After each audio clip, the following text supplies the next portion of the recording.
Good morning. May it please the Court, Robert Coulter, Assistant Public Defender, appearing on behalf of the appellant. I'd like to reserve 1 minute for rebuttal. The second issue raised in our brief raises the issue of whether the trial judge erred in allowing a state's Williams Rule witness to testify about irrelevant prejudicial testimony concerning how a sexual battery allegedly committed by my client and an unrelated third party may have affected the rest of her life. Are you going to rest on your briefs for issue 1? Or? Yes, unless the Court has any questions. The state argues that there was a balancing done by the court sidebar or out of the presence of the jury. I didn't have a chance to read that, but what was the judge's stated probative value for this evidence? The judge took the position that, which the state took at the trial, which the state takes now, that somehow this evidence was relevant to show the Williams Rule witness testimony was credible. And we would say that this was improper for 2 reasons. First of all, and probably the simple... How did that help the credibility? Was that expanded? Well, I would agree with the Court that it in no way helps the credibility. The issue this Court had to, the jury had to resolve was whether NR was sexually assaulted. The fact that the Williams Rule witness... I mean, if I read that transcript, what was the proffered probative value? That it was credibility. But how? They didn't get into how. But I think even more importantly than that, when the Court looks at the record in this case, the Williams Rule witness credibility was never an issue in the case because the defense admitted that the Williams Rule crime happened. In opening statement, the defense took the position that the victim's testimony in this case was partly triggered by the fact that they had heard about this crime in Key West. I'm sorry, the victim in this case or the JT? The victim in this case, family heard about the sexual assault in Key West, which triggered the allegations in this case. When the What happened in the Key West case? He was arrested, right? He was arrested and convicted. And the victim in the Key West case was never cross-examined. In closing argument, the defense admitted that the crime took place in Key West, but just urged the jury that... How come he didn't get life when he was convicted of the Key West crime? Excuse me? That's supposed to be a capital offense. How come he didn't... There may have been a plea. My understanding is there was some type of conviction, but for the purpose of this appeal, he was arrested. The point is the state tried to take the position that somehow what happened to the victim in Key West, her credibility was at issue, when her credibility was never at issue. From the beginning of this case to the end of this case, no one questioned the Williams Rule's witnesses' credibility. There was only one purpose why the state wanted to introduce this testimony, and they wanted the jury to know that what happened to the witness in Key West is going to happen to this little girl. That this witness in Key West was allowed to testify that she can never be in a room with a man again. The only man she can be with is her husband, not her husband, her father and her brother. I would submit there is not one shred of relevance to that testimony other than to appeal to the sympathy of the jury. Well, I'm sure that eventually the state is going to get around to harmless error. How do we address that? Harmless error, the state would have to take the position that testimony from a victim, not the victim, testimony from a Williams Rule witness who testifies to extremely prejudicial testimony. I don't think anyone could deny that someone's testimony that I can never be in a room with a man again unless it's my father or my brother is not the type of testimony that can affect the impact of a jury. This is that's like the U.S. Supreme Court has recognized victim impact testimony in death penalty cases. It's irrelevant because what it goes is it goes to the sympathy of the jury. That's what this state was trying to do in this case. The state wasn't satisfied. They were allowed to get in Williams Rule testimony. They were allowed to get in the testimony that 12 years ago my client sexually assaulted someone in Key West. They weren't satisfied with that, though. Aren't we dealing at the end of the day, just as in the other case, with an abuse of discretion standard here? I don't believe we are, to be candid. If we would have attacked the victim's credibility in this case, and I keep saying the victim, I mean the Williams Rule. What you're doing is you're parceling a portion of allowable testimony. I mean, you're dealing with a Williams Rule witness whose testimony is entirely admissible, and then you're carving out a small portion of the testimony of how they were affected by the crime and saying that that evidentiary ruling was wrong. And it's still subject to an abuse of discretion standard. It's subject to every ruling, evidentiary ruling, is subject to abuse of discretion. But when the discretion is abused, when this wasn't a situation... And isn't that the case of every single victim witness? I mean, victim witnesses have a story of how the crime affected them. And the U.S. Supreme Court has recognized that that's not admissible, how it affected them, unless it's relevant. If the court were to look at the cases relied upon by the state, I think it will crystallize why it was inadmissible in this case.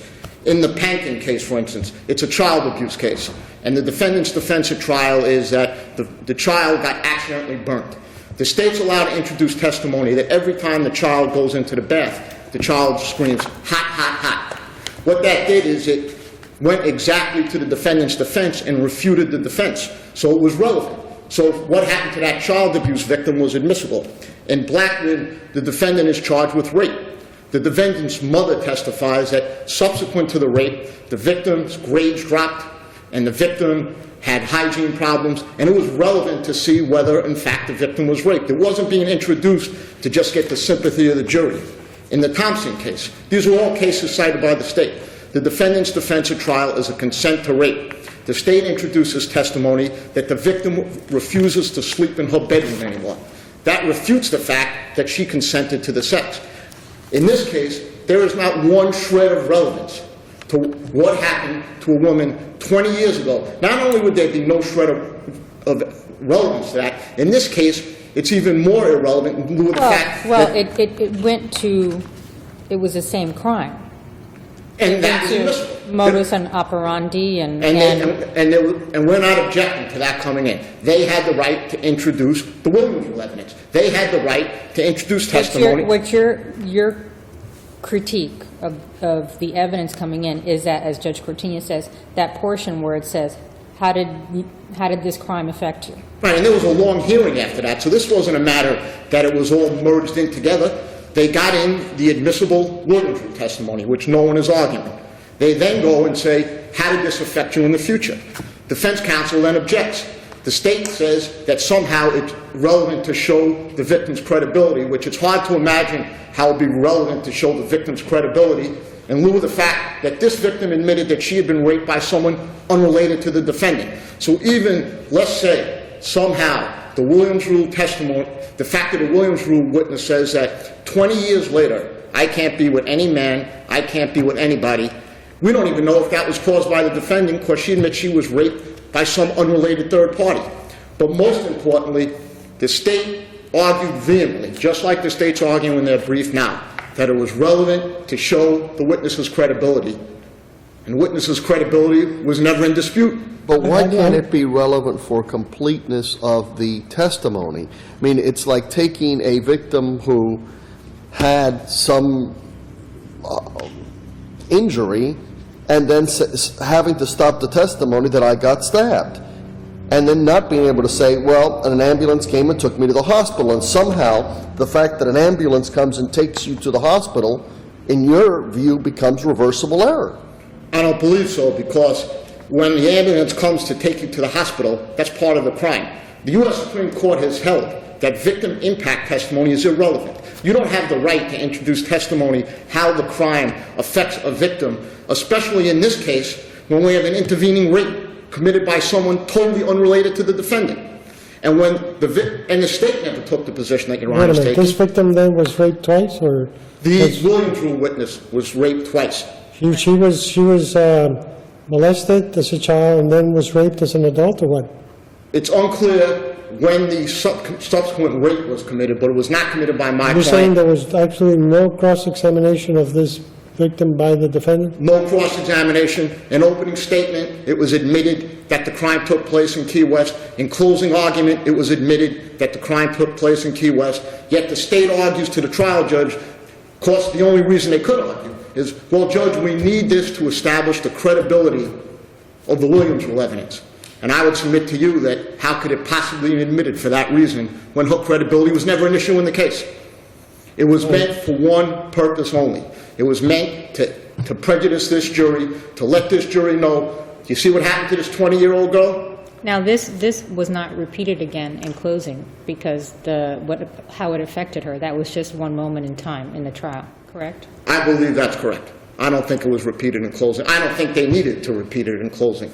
This was devastating testimony that the state wanted to get in front of this jury. This is a case, there was only one witness to the case, no physical evidence. The state needed to bolster the credibility of their witness. They had the right to do it. They had the right to introduce Williams Rule evidence. No one's arguing to the court that they didn't have the right to do it. The problem is they weren't satisfied.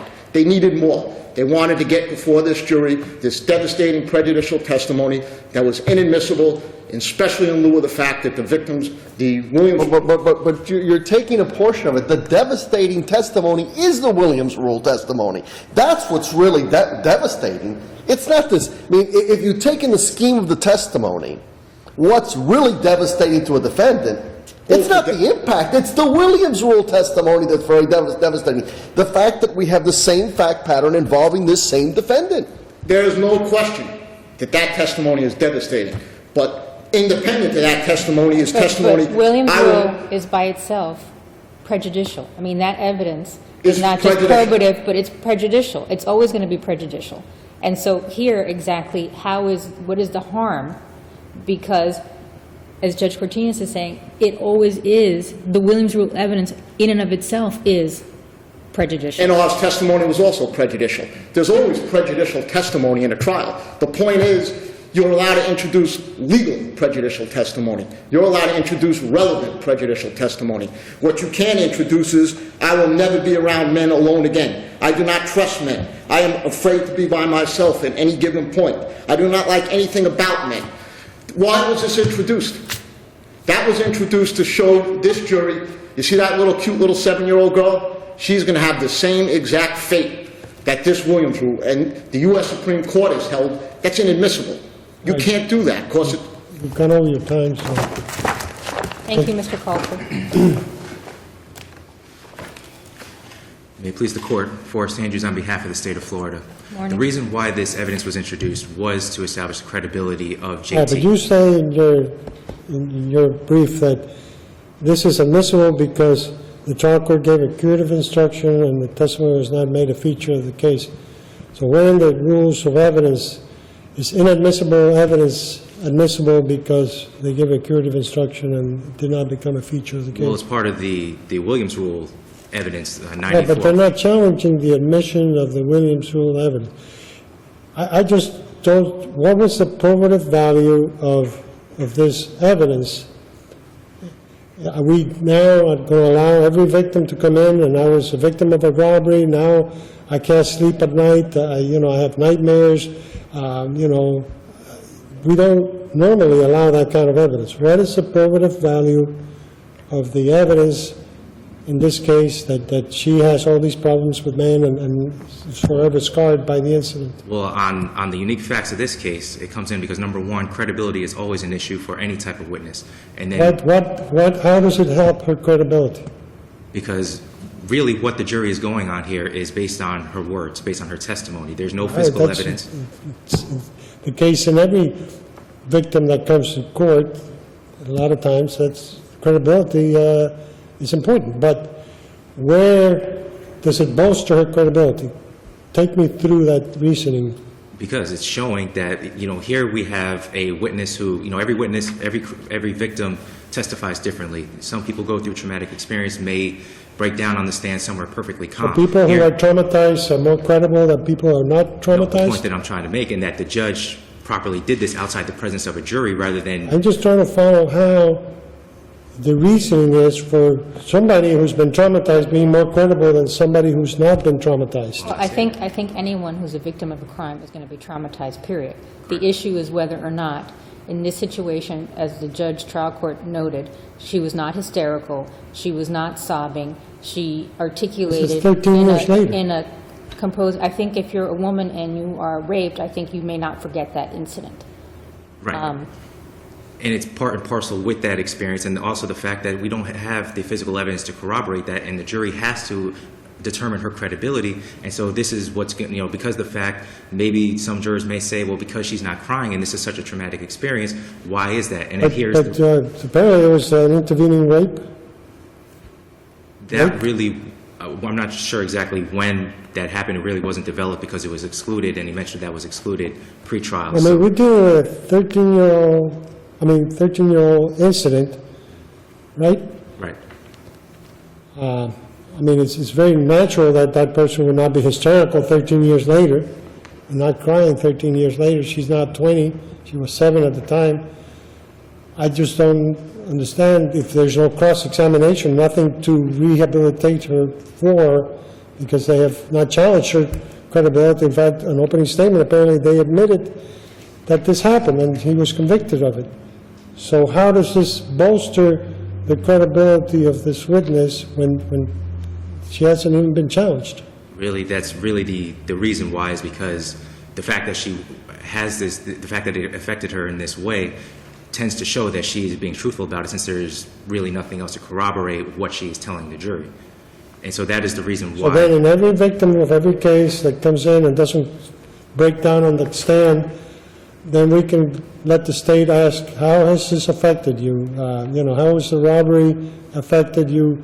You now able to go to the store by yourself, or you can't, your life has been affected by this robbery, Well, correct?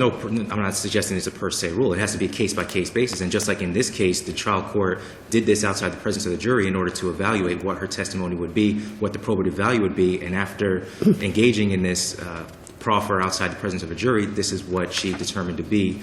She determined it to be relevant and to corroborate her testimony. However, even if, and so that's the reason why the state believes. And that's an evidentiary call that a trial court is appropriate for a trial court to make. Correct, which is subject to the abuse of discretion standard. And so that's the reason why the state believes that it was relevant in the first place and admissible. However, even if the court finds that it wasn't relevant and it is inadmissible, it was harmless nonetheless. It was brief. It was only about 14 lines in a 500-plus page transcript. She was the second witness, and there were 4 witnesses who testified after her. So this testimony, not only was it at the end of her testimony, but it was buried, in essence, in the middle of a trial. And it was not repeated again in closing from when I read the closing. Correct. And so it wasn't exploited by the state, and it wasn't the first impression left with the jury, it wasn't the last impression left with the jury, it wasn't exploited by the state in closing argument. And most importantly, the judge gave 3 curative instructions. One to the first witness saying exactly what the jury can use the Williams Rule evidence for. She then reminded the jury that what I just reminded you applies in this case right here, just before she gave this testimony, JT gave this testimony. And of course, she repeated it again during closing argument.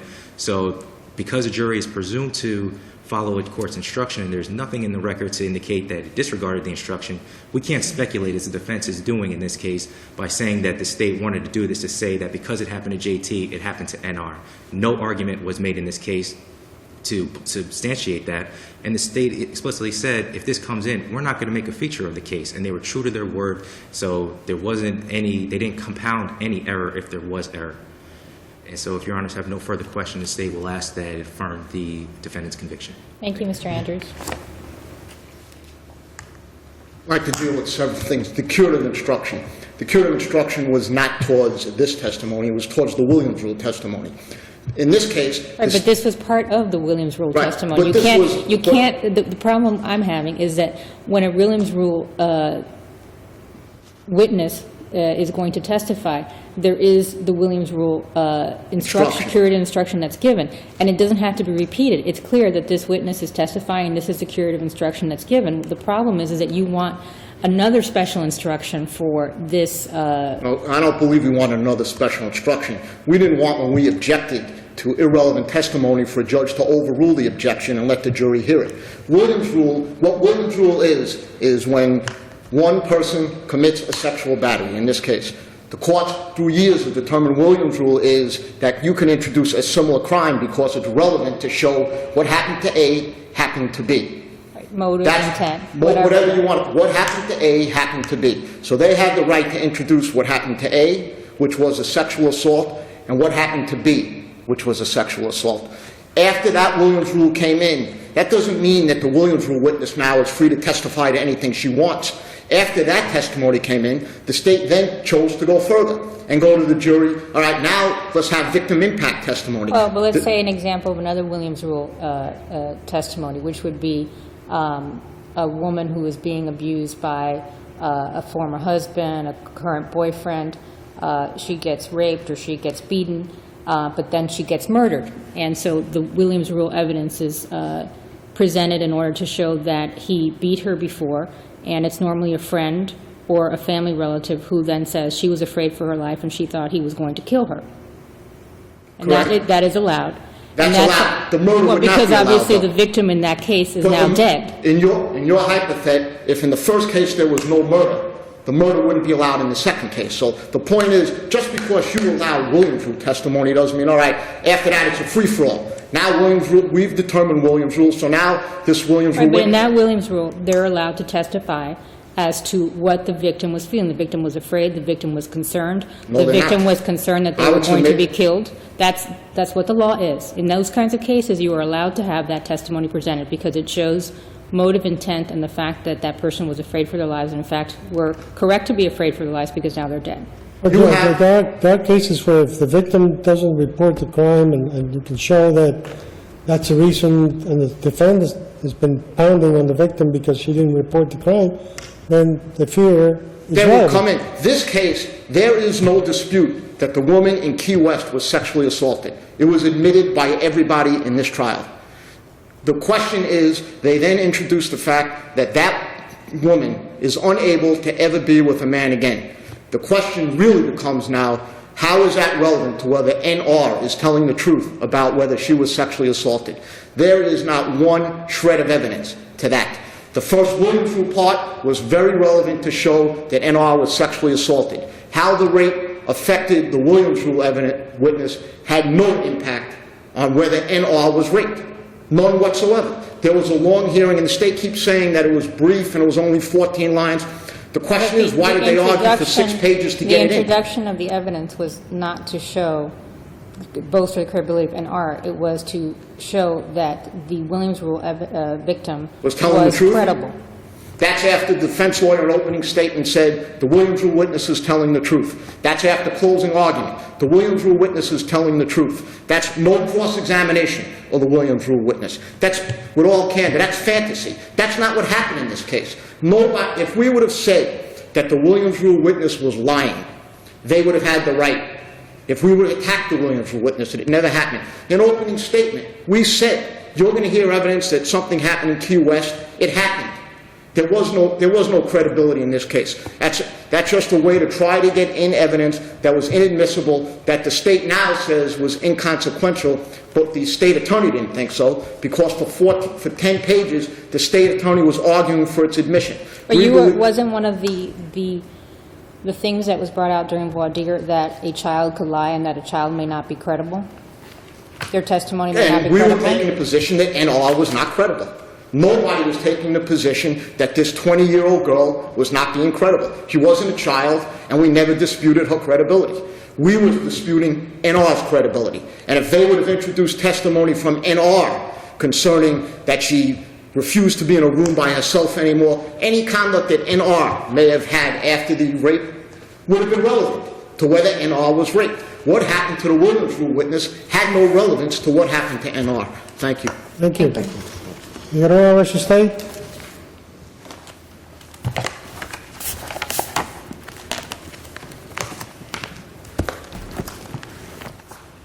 Hello, Maybe Mr. an easier Coulter case. again. Hello, The- Mr. Coulter. The issue in this case is whether or not, Easier for whom? hopefully for me, and hopefully for the court. The issue in this case is whether or not under Montgomery the defendant is entitled to a new trial. The Florida Supreme Court in Montgomery has held that it's error. This instruction is different somewhat. from- Right, this is different, so the issue really is whether the court's going to accept the First District's conclusion that the 2000 amendment doesn't affect Montgomery, or the Fourth District that says it does.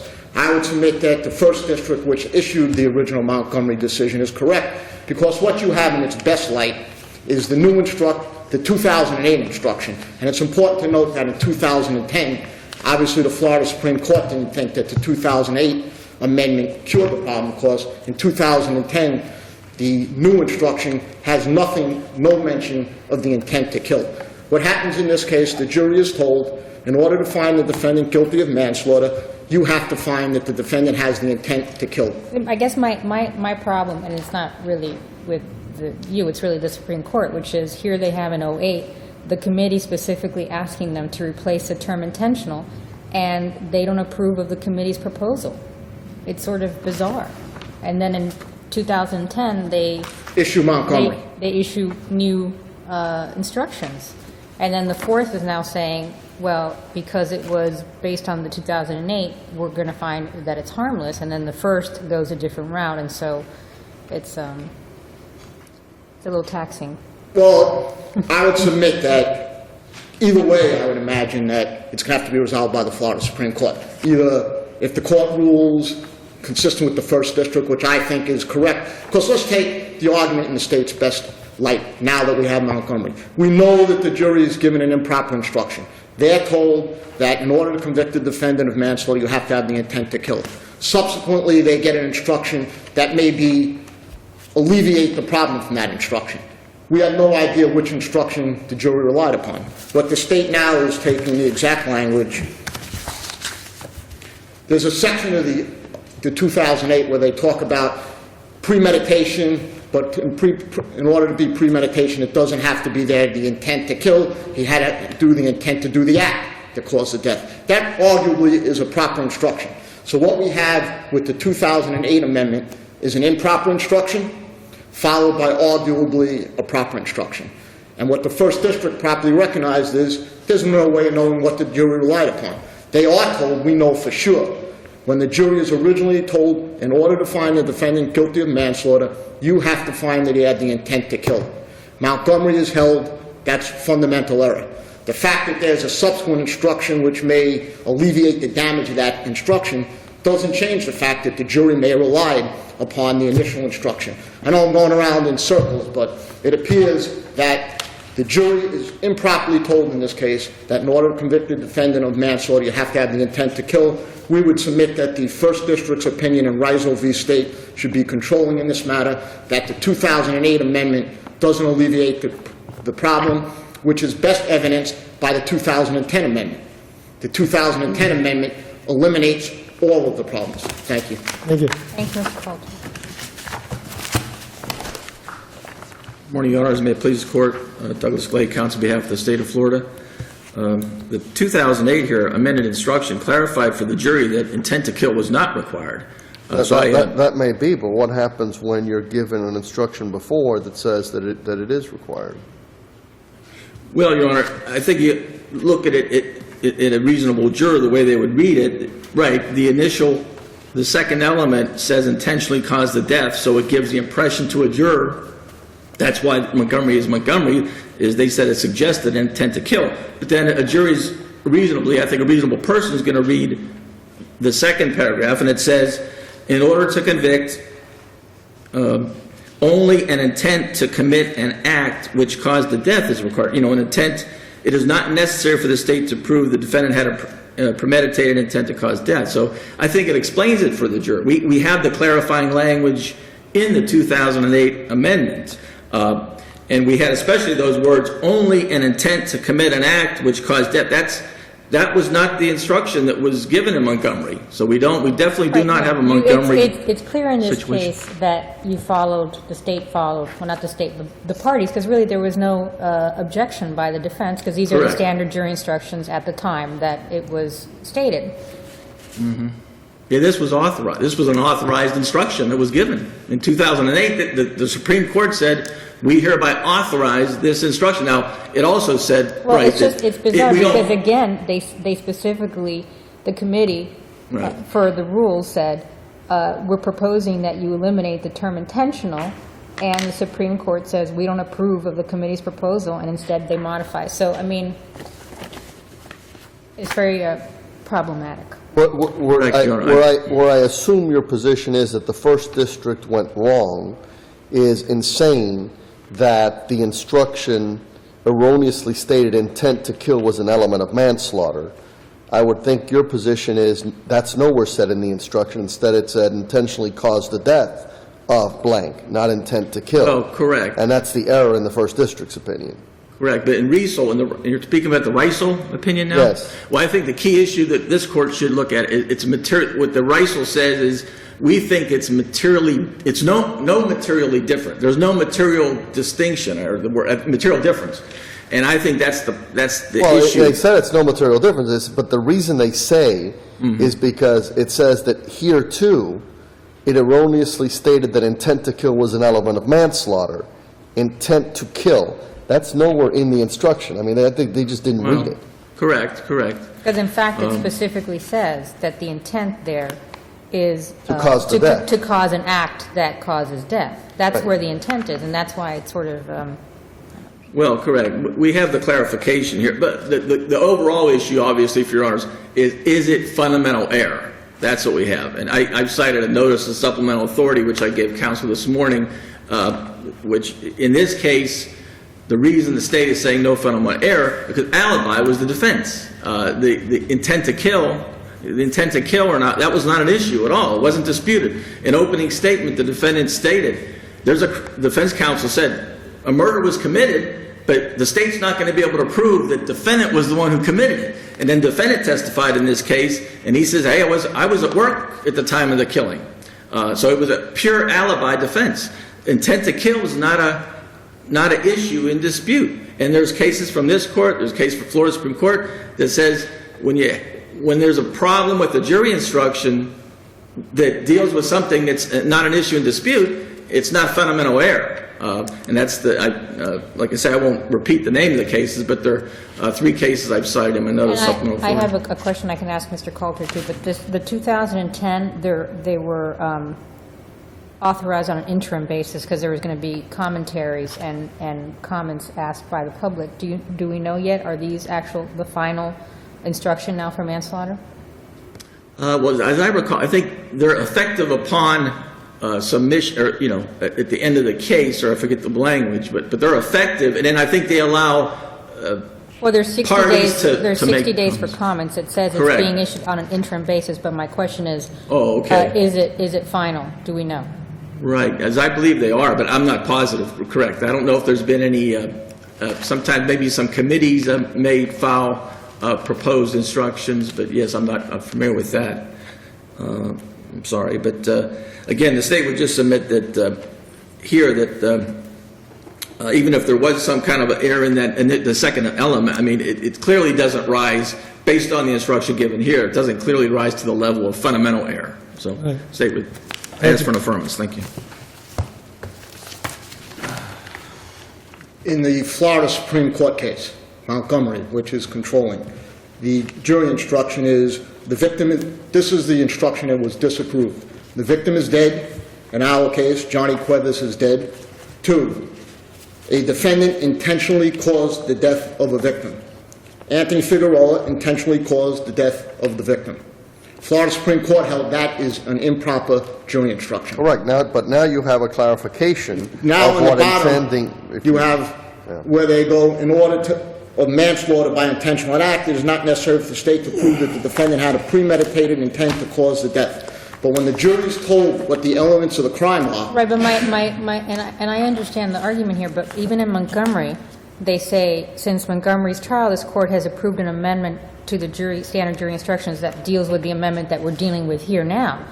They thus a relevant intent is the intent to commit an act which caused death. So they amended it, correct, but well, then they they were have the ones this. who originally created the first problem. No, I understand. That was their jury Listen. instruction too, that they recognized was wrong. Correct. Then in 2008, they've recognized that's wrong because in 2010, they have finally eliminated, you can no longer tell the jury that Anthony Figueroa intentionally caused the death of Johnny Cuevas. If you look at the new 2010, the intentional is crossed out. After argument through the court, maybe through the change of the court, they've changed 3 times. Correct, and it's sort of silly, but. And I'd imagine that that works. they're going to get to resolve it again, since now there's a conflict between the first and the fourth. And we would ask the court to come on the side of the first district, because the bottom line is, we don't know which instruction the jury relied upon. Have they taken jurisdiction over those 2 cases? Well, the first district case, Just came I out. believe, just came out.